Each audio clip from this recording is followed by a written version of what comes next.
삼성바이오로직스 김태한 대표이사 등 삼성그룹의 임원 3명 구속 여부가 이르면 오늘 결정됩니다.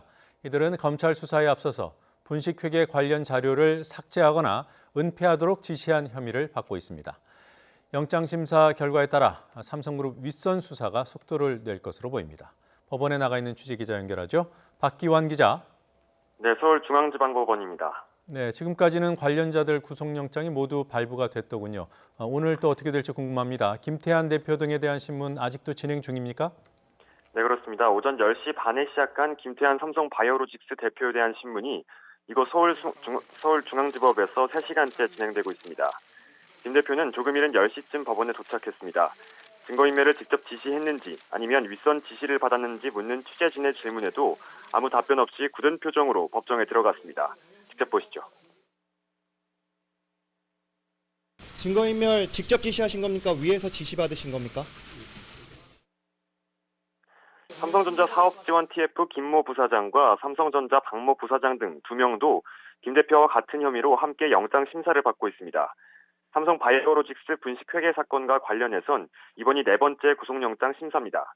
앞서 삼성바이오에피스 임원 2명과 삼성바이오로직스 팀장급 직원 1명, 그리고 삼성전자 사업지원 TF 소속 상무 2명에 대한 구속영장은 모두 발부됐습니다. 검찰의 수사가 점차 그룹 전반으로 확대되는 분위기입니다. 김태한 대표 등은 증거인멸 지시 혐의를 받고 있다고 들었습니다.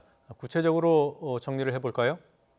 네, 이들은 회계 서류나 이재용 삼성전자 부회장과 관련된 파일 등을 삭제나 조작하도록 지시했다는 의혹을 받습니다. 증거인멸 교사 혐의인데요. 지금까지 드러난 증거인멸 정황은 상당히 구체적입니다.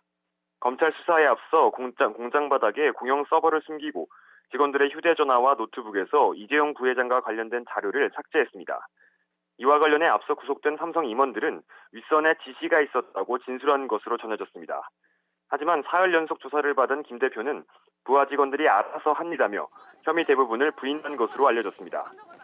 특히 대질신문 과정에서는 삼성바이오 고위 임원들이 김 대표의 증거인멸 지시가 있었다고 말하자 말을 왜 그렇게 하냐며 화를 낸 것으로 전해졌습니다. 결국 김 대표는 대질신문 조서에 서명을 거부한 것으로 알려졌는데요. 검찰은 이러한 조사 태도와 혐의를 고려해 구속영장을 청구했습니다. 자, 윗선으로 수사망이 좁혀지고 있다는 말을 자주 합니다. 윗선이면 이재용 부회장일 텐데요. 이재용 부회장의 연관과 관련해서 의심되는 정황이 포착이 됐습니까?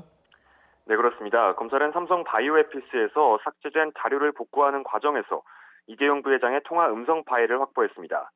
콜옵션 계약을 체결한 바이오젠 측이나 삼성바이오에피스 임원 등과 여러 현안 등을 놓고 통화한 내용으로 알려졌습니다. 검찰은 이 파일에서 이 부회장이 상장 진행 상황과 콜옵션 관련 내용을 보고받고 지시한 정황을 확보한 것으로 전해졌는데요. 하지만 삼성 측은 해당 통화 내용은 회계 처리나 합병과는 전혀 무관하다며 선을 그었습니다. 통상 검찰 수사에 성실히 임하겠다는 수준의 해명에서 그친 삼성 측이 이례적으로 구체적인 반박에 나선 겁니다. 또 오로라로 검색돼 삭제된 파일이 있다는 정황도 새롭게 드러났는데요. 오로라는 삼성 바이오에피스 지분 재매입 등 콜옵션이 행사된 이후의 상황을 대비한 프로젝트로 알려졌습니다. 검찰이 확보한 관련 자료가 삼성 바이오의 분식 회계를 입증하는 데 중요한 역할을 할 것으로 보입니다. 이에 따라 검찰은 이 부회장의 최측근으로 꼽히는 정현호 삼성전자 사업지원 TF 사장에 대한 소환 조사도 조만간 진행할 계획인데요. 이르면 오늘 밤 결정되는 김태한 대표 등에 대한 신병 확보 결과에 따라 소환 시기가 결정될 것으로 보입니다. 지금까지 서울중앙지방법원에서 YTN 박기환입니다.